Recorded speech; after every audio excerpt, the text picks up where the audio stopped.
പുൽമേടുകളും കുന്നുകളും നിറഞ്ഞ മലയോര നഗരമായ കോന്നിയോട് ചേർന്ന് കിടക്കുന്ന പ്രകൃതിയുടെ അഴകാർന്ന ദൃശ്യങ്ങളാൽ സമൃദ്ധമായ പ്രമാടം എന്ന കൊച്ചുഗ്രാമം അലസമായൊരു ഞായറാഴ്ച പുലരിയിലേക്ക് ഉണർന്നു.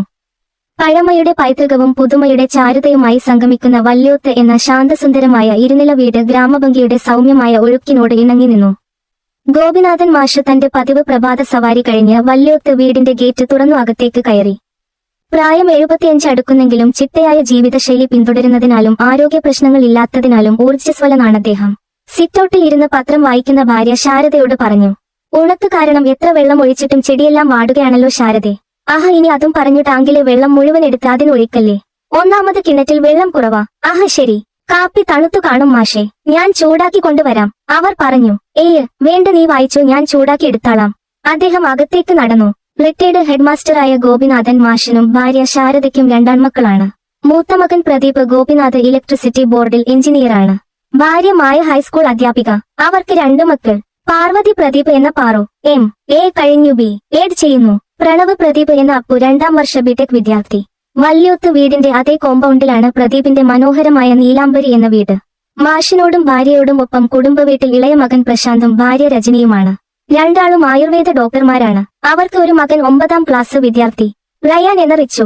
നീലാംബരിയുടെ അടുക്കളയിൽ നിന്ന് മായയുടെ ശബ്ദം ഉയർന്നു. അപ്പു. ഫോണിൽ മുഴുകിയിരുന്ന അപ്പു അത് കേട്ടില്ല. വിളിച്ചിട്ടും മകന്റെ അനക്കം കേൾക്കാഞ്ഞു മായ അപ്പുവിന്റെ റൂമിലേക്ക് ചെന്നു. എടാ ചെക്ക, എത്ര നേരം കൊണ്ട് നിന്നെ വിളിക്കുവാ? എന്താ അമ്മേ? ചെവിയിൽ നിന്ന് ആ കുന്തം എടുക്കടാ.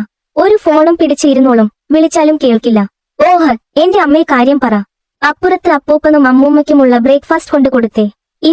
അവൻ മൂളി. അപ്പു, നിന്നോട് പറഞ്ഞത് കേട്ടോ? ഇനിയും ഫോണിൽ നോക്കിയിരുന്ന ആ സാധനം ഞാൻ തല്ലിപ്പൊട്ടിച്ചു കളയും. ഓഹ് വേണ്ട, ഞാൻ പോവാം. ബ്രേക്ക്ഫാസ്റ്റുമായി ചെന്ന് അപ്പു വല്യോത്ത് വീടിന്റെ ഡ്രോയിങ് റൂമിലെത്തി വിളിച്ചു.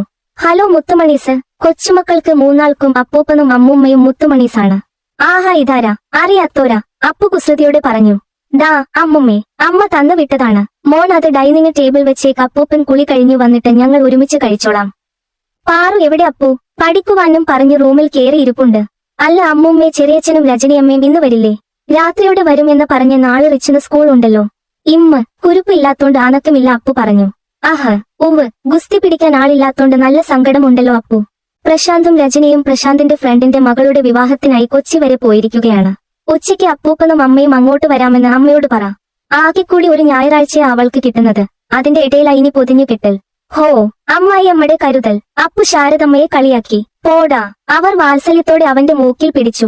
ശാരദമ്മയ്ക്ക് സ്വന്തം മക്കളെ പോലെയാണ് മായയും രജനിയും. അവർക്കും തിരിച്ചു അതുപോലെ തന്നെയാണ്. പെൺമക്കളില്ലാത്തതിന്റെ സങ്കടം മാറിയത് എന്റെ മായയും രജനിയും വന്നു കഴിഞ്ഞ എന്നത് ശാരദാമ്മയുടെ സ്ഥിരം പല്ലവിയാണ്. മായ സാമ്പാറിനുള്ള പച്ചക്കറികൾ നുറുക്കിക്കൊണ്ടിരിക്കുമ്പോഴാണ് പാറു അടുക്കളയിലേക്ക് വന്നത്. ആഹ്, കഴിഞ്ഞു നിന്റെ പഠിപ്പ്? കഴിഞ്ഞില്ലമ്മേ, അസൈൻമെന്റ് എഴുതി എന്റെ കൈ കുഴഞ്ഞു. അതൊക്കെ അങ്ങനെയാ, ഒരു ഡിഗ്രി കിട്ടണേൽ നന്നായി കഷ്ടപ്പെടണം. പാറു മൂളി. അയ്യേ പുടോ, എനിക്കെങ്ങും വേണ്ട. കാസ്റ്റോൾ തുറന്നോണ്ട് പാറു പറഞ്ഞു. ദേ പെണ്ണെ, വിശപ്പുണ്ടെങ്കിൽ എടുത്ത് കഴിക്ക്. ആകെ കൂടി ഒരു ഞായറാഴ്ചയാ മനുഷ്യനൊരു ഒഴിവ് കിട്ടുന്നത്.